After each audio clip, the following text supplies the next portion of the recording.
Sejam bem-vindas a mais uma aula do curso de capacitação bíblica para mulheres, no módulo A Mulher e a Pregação. Isso é um curso do Seminário Teológico Pentecostal do Nordeste.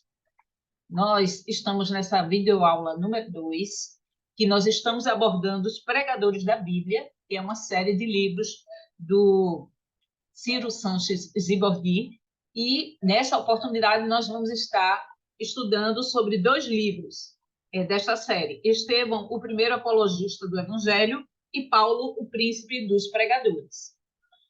Na primeira parte, que nós vamos abordar sobre Estevão, o primeiro apologista do Evangelho, e quando a gente fala de apologista, vem de apologética, de apologia, defesa do Evangelho.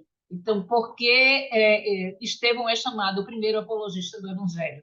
Porque ele, na sua pregação, ele mostra a defesa dos seus argumentos e das suas ideias. Então, o que acontece é que Estevão, ele de modo geral, livros, dicionários e comentários bíblicos em vários idiomas enfatizam que esse diácono apologista foi um pregador do evangelho e o primeiro mártir da igreja. Alguns comentadores dão um maior destaque para a sua pregação. São poucos, no entanto, os que mencionam, ainda que de maneira rápida, em passando, só para constar, o fato de que não foi como diácono que Estevão deixou sua marca na história da igreja primitiva, mas como inflexível apologista do cristianismo. É uma citação de Pfeiffer, que está no livro de Ciro Sanches Zibordi.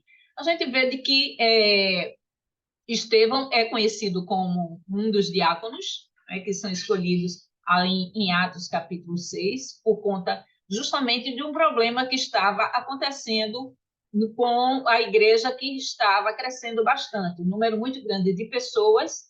E aí, um dos problemas, problemas humanos, soluções divinas, era justamente de que havia muitas viúvas e órfãos que não estavam sendo tratados como deveriam, sendo servidos, né?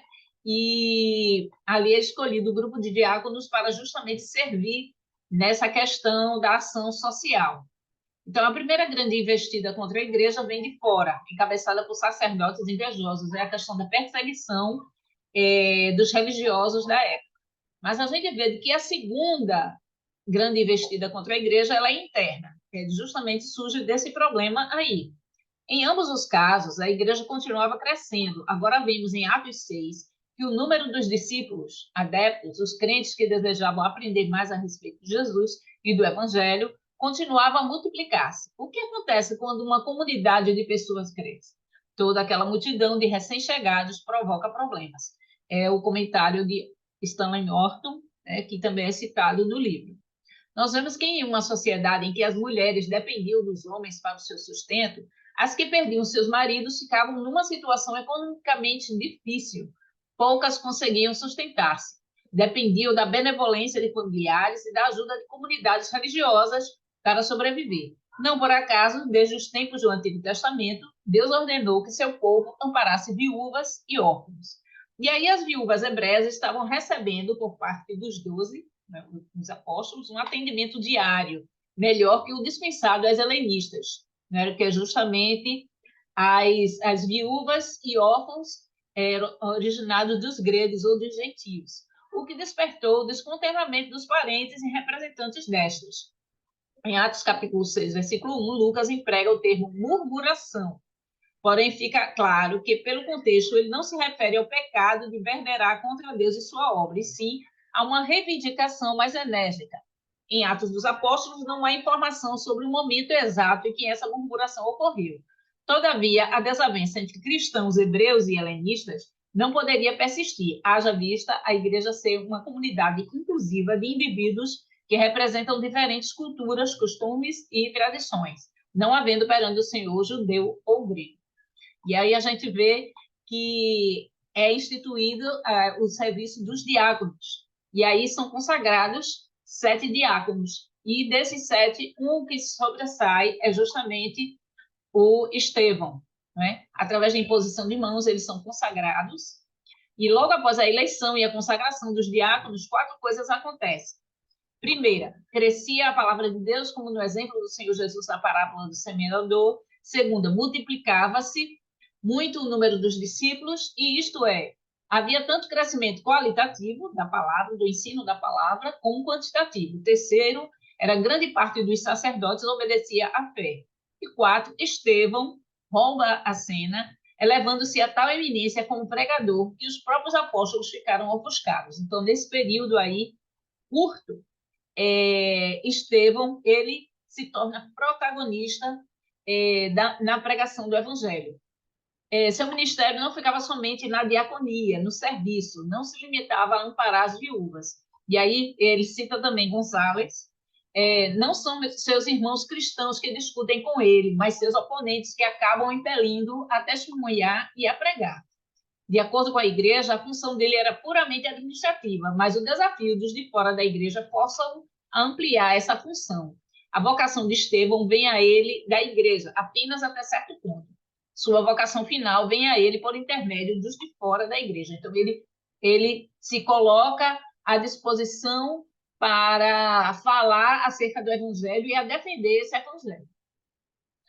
E ele aí é um dos candidatos aprovados nesse grupo de diáconos. Ele tem boa reputação, é cheio do Espírito Santo, sabedoria, caráter irrepreensível, marido de uma só mulher. Esses são alguns requisitos para um candidato ao diaconato, né? Também juntando essa aprovação, tanto de Atos capítulo 6 como de 1 Timóteo capítulo 3. Apto para ensinar, não dado ao vinho, moderado, pacificador, desapegado ao dinheiro e também bom testemunho. E aí procuram-se pregadores cheios do Espírito. Antes de Deus levantar Estevão como pregador e apologista do Evangelho, a igreja estava confinada a Jerusalém, apesar de a ordem de Jesus para os apóstolos ter sido: recebereis a virtude do Espírito Santo, que há de vir sobre vós, e ser-me-eis testemunhas tanto em Jerusalém como em toda a Judéia e Samaria e até os confins da terra.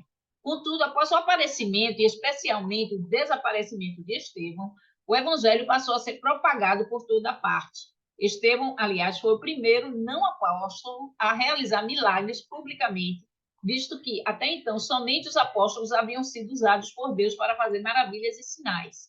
E é bem possível que ele já tivesse realizado prodígios no meio do povo e que isso tenha sido uma das razões pelas quais ele foi eleito. Então, ele já era conhecido no meio apostólico, e aí é um dos escolhidos para o diaconato, mas que ele já tinha um ministério, já entende-se, né, pelas escrituras, pelos versículos, o que relata o evangelista Lucas, né, que é o autor também de Atos dos Apóstolos, que Estevão já era realmente conhecido como pregador e como também realizador de prodígios e maravilhas no meio do povo.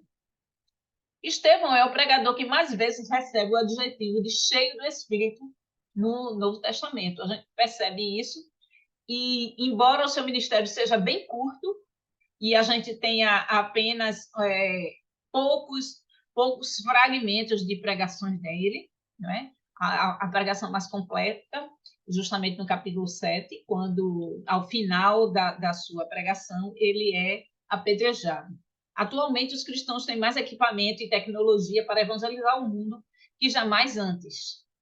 Tem pessoal mais qualificado, mas a grande tragédia é esta: falta aos cristãos frequentemente a plenitude do Espírito, ou seja, a verdadeira dependência do poder de Deus para seu ministério. Já diz o Billy Graham, né, um grande pregador também do século XX. O Estevão é também tido como pregador com conteúdo.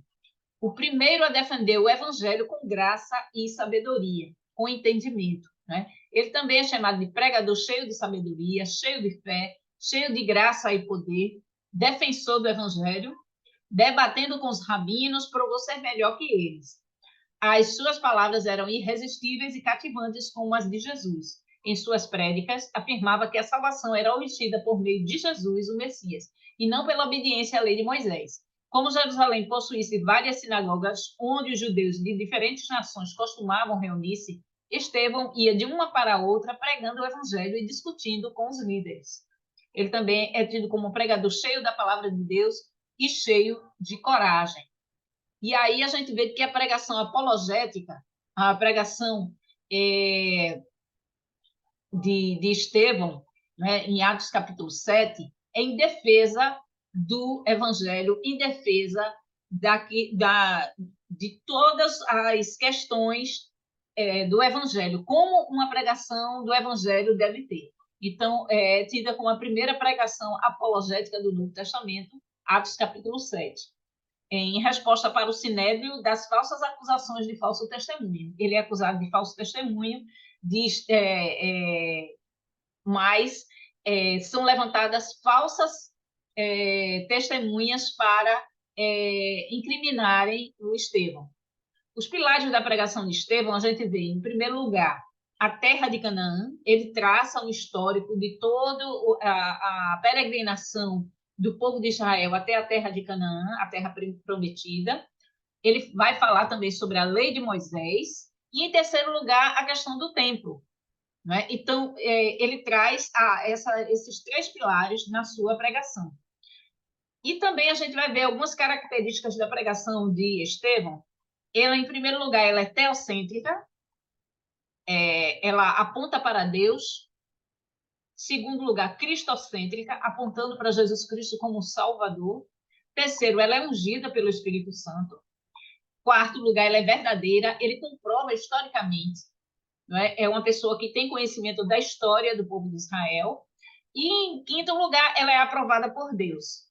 E o resultado, a gente vê de que as últimas palavras dele, né, que ele olha para o céu antes de ser apedrejado e vê que ele está vendo os céus, né, e Jesus Cristo no trono, e as suas últimas palavras são parecidas com as palavras de Jesus na cruz, né, que não lhe imputes esse mal, esse pecado, né, e ali ele é apedrejado publicamente e ele se torna um mártir, né, Estevão mártir da igreja missionária. A partir da pregação e da morte de Estevão, a igreja ela se espalha, ela começa a cumprir realmente o seu propósito de estar pregando o evangelho a todos os lugares, né, a partir daquele testemunho público da pregação de Estevão. A segunda parte da nossa aula, a gente vai falar sobre Paulo, o príncipe dos pregadores, não é? Este livro aí também do Ciro Sanches de Borghi, e que durante o livro ele acrescenta o itinerantes, né? No caso, o príncipe dos pregadores itinerantes. A gente vai ver o perfil de Paulo, né? Porque eu sou o menor dos apóstolos, que não sou digno de ser chamado apóstolo, pois que persegui a igreja de Deus, mas pela graça de Deus sou o que sou, e a sua graça para comigo não foi vã. Antes trabalhei muito mais que todos eles. Todavia não eu, mas a graça de Deus que está comigo.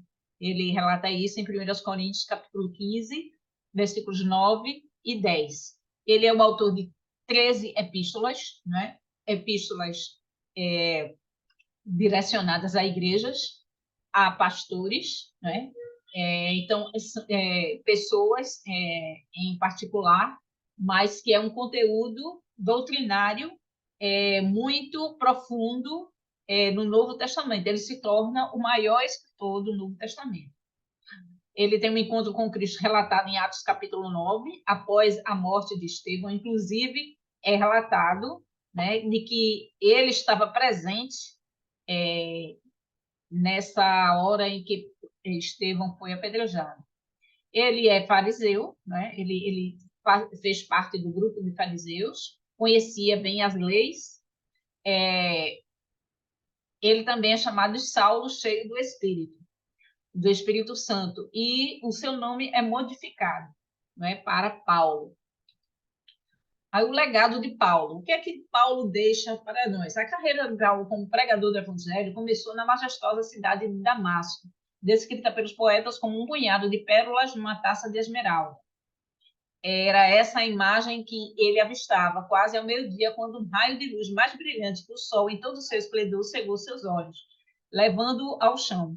todos os cristãos sabem muito bem o que aconteceu depois disso.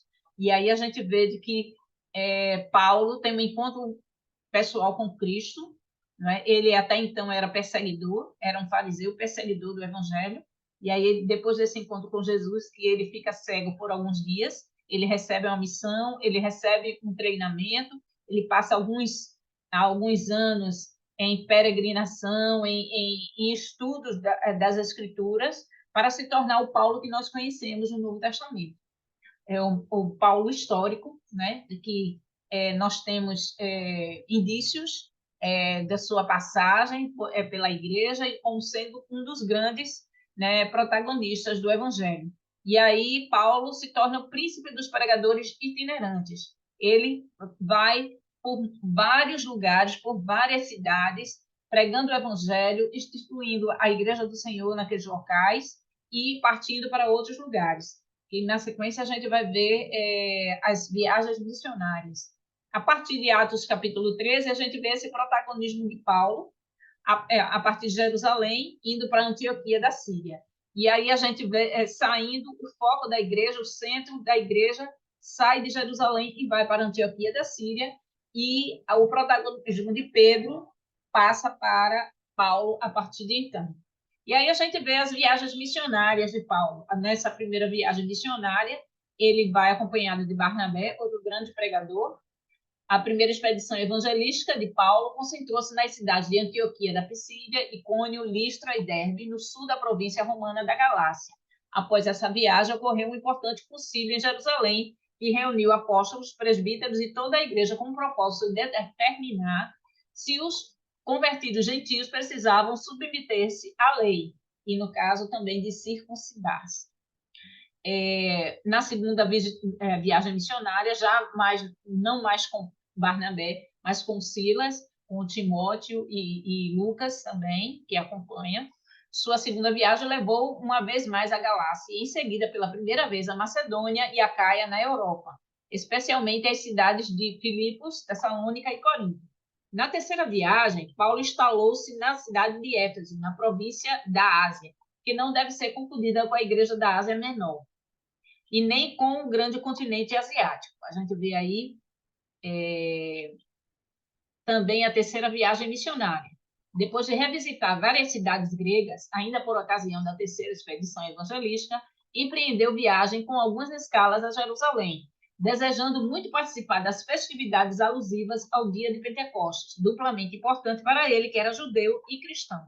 Ali ele foi acusado de introduzir gentios no templo, profanando-o. Mas a intervenção do tribuno Cláudio Lísias impediu que ele fosse morto pela multidão. Sua defesa perante o povo, instigado por membros do Sinédrio, produziu violentas reações. A gente vê esses relatos a partir do capítulo 20 de Atos dos Apóstolos.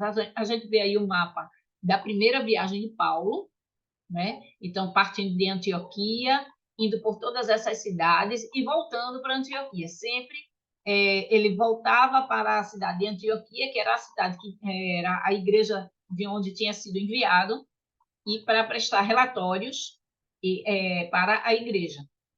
A segunda viagem missionária, também partindo de Antioquia, passando por Tarso, Derbe, Icônio, Antioquia da Pisídia, na Ásia, né, em Troade, e várias outras cidades, já na Macedônia, e retornando depois para Antioquia. A terceira viagem de Paulo é uma viagem que inicia em Antioquia, passa por algumas cidades que ele já tinha implantado igrejas, né? Então, por toda a Ásia, Macedônia, e retorna, só que o retorno dele é para Tiro, Cesareia, Jerusalém, né? E aí ele vai para Jerusalém. Os grandes sermões de Paulo. Atos dos Apóstolos traz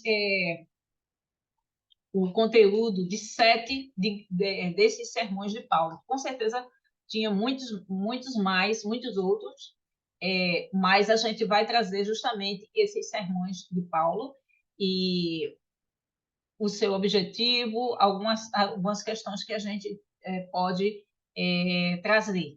E desta maneira me esforcei por anunciar o Evangelho, pelo que também muitas vezes tenho sido impedido de ir ter convosco. Mas agora que não tenho mais demora nestes sítios e tendo já há muitos anos grande desejo de ir ter convosco, quando partir para a Espanha, irei ter convosco. Mas agora vou a Jerusalém para ministrar aos santos. E aí, em Romanos capítulo 15, versículos 20, 22 a 25, ele faz esse relato numa das suas cartas. E aí ele está, né, em Atos capítulo 13, entre profetas e mestres, e ele é chamado para essa pregação itinerante. Ele prega em vários lugares, preferindo sempre quando chega nas cidades, as sinagogas, porque já era um centro de que os judeus, religiosamente, costumeiramente, já estavam ali. E aí, uma pergunta que é levantada pelo autor do livro é se o pregador itinerante deve cobrar cachê, né? A gente sabe que o Paulo, ele às vezes recebia ofertas, né? Às vezes ele estava também trabalhando para o seu próprio sustento, né? Ele era também fazedor de tendas, e aí é uma questão que é abordada. Em algumas ocasiões ele recebe oferta das igrejas, e em outras ocasiões ele prefere trabalhar para o seu próprio sustento. O que o autor traz é que ao ser convidado a pregar numa igreja, o pregador ele não deve cobrar uma quantia, mas que se a igreja entende que deve dar uma oferta a esse pregador que está vindo convidado para pregar naquela igreja, não tem problema nenhum, não há problema nenhum, mas que o próprio pregador ele não deve estipular um valor a ser recebido. E aí, Paulo é tido também como cheio do Espírito Santo, assim como todos os outros que a gente vem abordando nessa série de pregadores da Bíblia. A primeira pregação que traz o livro de Atos, a primeira pregação de Paulo, é justamente em Antioquia da Pisídia. A mensagem paulina aos judeus abrange 3 tópicos. Primeiro, a apresentação sucinta da história de Israel. Segundo, ênfase para a salvação em Jesus Cristo. E, em terceiro lugar, a exortação ao arrependimento. A gente vai ver isso aí. Em todas as suas pregações, o príncipe dos pregadores itinerantes ressaltava os pontos salientes do Evangelho, não havendo necessidade de Lucas repeti-los. Muitas vezes era suprimido essas partes das pregações porque eram já repetidos. Todavia, a pregação paulina contrasta com o modo costumeiro de proferir pregações e discursos na atualidade. Então, a gente vê uma falta de conteúdo nas pregações de hoje que não abordam esses 3 tópicos principais, né? A história de Israel, a salvação em Jesus Cristo e a exortação ao arrependimento. A gente vê que ainda nessa primeira pregação, o Deus deste povo de Israel escolheu a nossos pais e exaltou o povo, sendo eles estrangeiros na terra do Egito, e com um braço poderoso o tirou dela, e suportou os seus costumes no deserto por espaço de quase 40 anos. E destruindo as 7 nações na terra de Canaã, deu-lhes por sorte a terra deles. Esse é um trecho dessa pregação de Paulo falando sobre a história de Israel. A peregrinação do povo de Israel no deserto até chegar à terra prometida, a terra de Canaã. Traz um histórico também de Abraão a João Batista, né? Transição entre a antiga e a nova aliança. Na sequência, Jesus Cristo é o Salvador, é a pregação cristocêntrica que a gente vem abordando nessas aulas. É a necessidade de arrependimento também. Veja, 2 pontos em comum com as pregações tanto de João, de Pedro e de Estevão.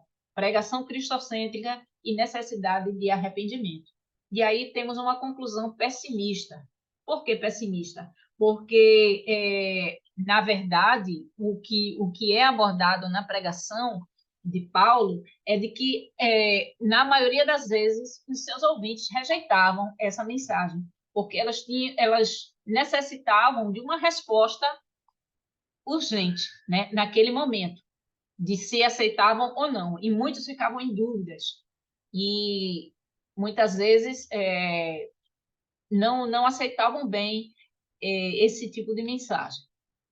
A gente vê a segunda pregação de Paulo, em Atos capítulo 17, que é em Atenas, né? A famosa pregação de Paulo em Atenas, e que é justamente num local incomum para ele, porque, na verdade, ele estava mais acostumado a pregar em locais como sinagogas, onde tinha judeus, né, em sua maioria.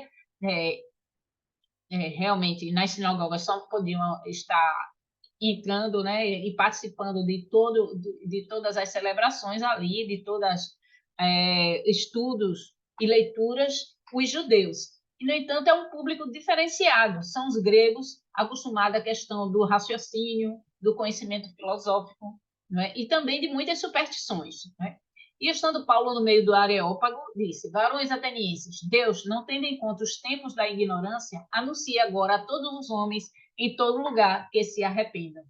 Então, essa é a mensagem de Paulo, um resumo da mensagem de Paulo. Depois da campanha em Antioquia da Pisídia, né, ele prega a mulheres em Filipos, né, e aí desse grupo de mulheres em Filipos, no capítulo 16, se converte Lídia, né, uma grande colaboradora do Evangelho, em Atos capítulo 16, uma famosa comerciante, defendendo o Evangelho em Tessalônica.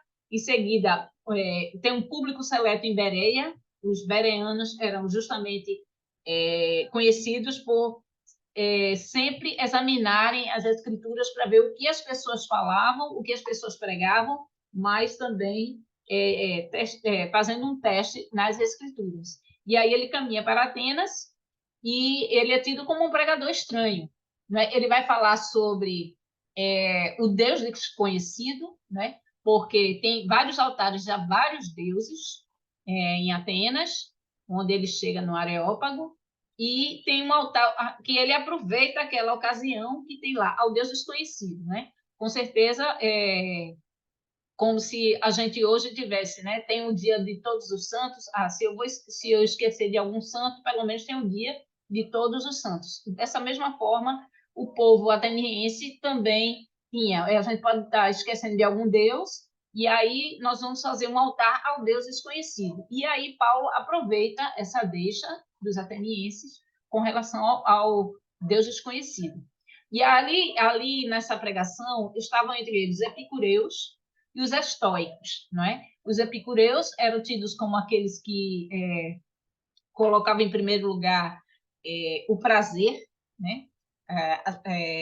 E aí eram chamados de hedonistas, e os estoicos tinham um modo de pensar lógico, físico e moral, enquanto os epicureus se davam ao prazer da carne, dos pecados da carne, né? Não tinham uma moralidade, a questão da moralidade, mas os estoicos, pelo contrário, tinham um pensamento lógico, físico e moral.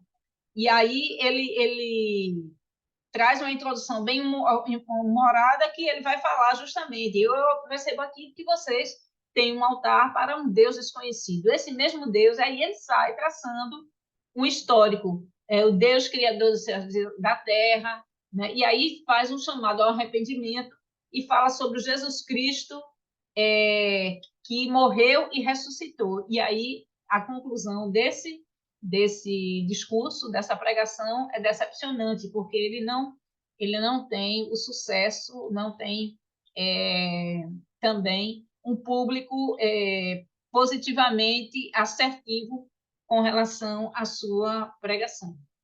Na terceira pregação, em Mileto, capítulo 20 de Atos, e logo que chegaram junto dele, disse-lhes: Vós bem sabeis, desde o primeiro dia em que entrei na Ásia, como em todo esse tempo me portei no meio de vós, porque nunca deixei de vos anunciar todo o conselho de Deus. E aí ele mostra o compromisso dele em estar trazendo a mensagem do Evangelho de forma completa. E aí acontecem milagres extraordinários. Lucas deixa claro que Deus, pelas mãos de Paulo, fazia milagres extraordinários. Os novos convertidos de Éfeso, ainda desprovidos de correto entendimento, poderiam facilmente fazer esse apóstolo o centro das intenções, tomando-lhe as peças de roupa para obter curas. Nesse caso em particular, o Espírito Santo atendeu às necessidades das pessoas no nível de entendimento delas. E aí, em algumas ocasiões, Paulo é tido como um Deus, e as pessoas querem adorá-lo, mas ele rejeita toda essa adoração por conta de que toda a glória deve ser dada a Deus. E aí ele causa bastante alvoroço por onde passa e revisita algumas igrejas, né? E aí ele é tido como um pregador do evangelho, e ele não é um milagreiro, não Paulo, ele se coloca o seu ministério como sendo pregador do evangelho. E aí ele traz uma introdução aparentemente modesta, não é? Que ele coloca-se como aquela pessoa que vai trazer realmente o evangelho de forma completa, modelo de pregador que serve ao Senhor, e o modelo de pregador do evangelho, pregador cheio do Espírito Santo, compromissado com a verdade, modelo de pastor também. Ele funda as igrejas, fica um tempo cuidando daquela igreja, deixa uma liderança local e parte para outras cidades. Ele também é um pregador desapegado. Ele não fica concentrado muito tempo em alguns lugares. Ele poderia, com certeza, ficar 2, 3 anos em algum lugar. Mas ele achava tão urgente a mensagem do Evangelho chegar a várias pessoas que ele era um pregador desapegado. E aí a conclusão é que ele exalta a Jesus Cristo, como sempre nas suas pregações. A quarta pregação, Atos capítulo 22, ele se torna, a partir de então, o maior apologista do evangelho. A gente vê que Estevão sendo o primeiro apologista, mas aí ele começa a defender o evangelho. Não somente nas suas pregações, mas também nas suas cartas, ele faz a defesa do evangelho, das doutrinas, ele se coloca de forma bem esclarecida e com base nas escrituras as questões levantadas naquele tempo, as doutrinas cristãs, né? Então, ele traz justamente essa roupagem na sua pregação, de começar a defender o evangelho, e ele coloca nas suas pregações também o seu testemunho. Quem era Paulo antes de Cristo? Como foi o encontro dele com Cristo? E a nova vida dele? E agora como apóstolo dos gentios. Né? E aí ele se torna um prisioneiro de Jesus Cristo. Então, pela sua forma de pregar, as suas ênfases, ele começa a ser perseguido, né? E não ser bem quisto por onde ele passa. Atos, capítulo 24, traz a quinta pregação dele. Essa pregação é perante o Sinédrio, já ele preso, né? E ele tem que dar esclarecimentos sobre o que ele prega, sobre como ele está abordando o evangelho, mas a palavra de Deus não está presa. Né? Esse é o mote de Paulo nesse período. Lembra-te de Jesus Cristo ressuscitado de entre os mortos, descendente de Davi, segundo o meu evangelho, pelo qual estou sofrendo até algemas como malfeitor. Contudo, a palavra de Deus não está algemada. Ele diz na segunda carta a Timóteo, capítulo 2, versículos 8 e 9. Então, eu estou preso, mas a palavra de Deus não está presa. Entretanto, vivemos numa época muito difícil. Pregadores querem ser cada vez mais o centro das atenções e receber toda a glória. Eles aprisionam a palavra de Deus, escondem do público para pregarem livremente as suas próprias verdades.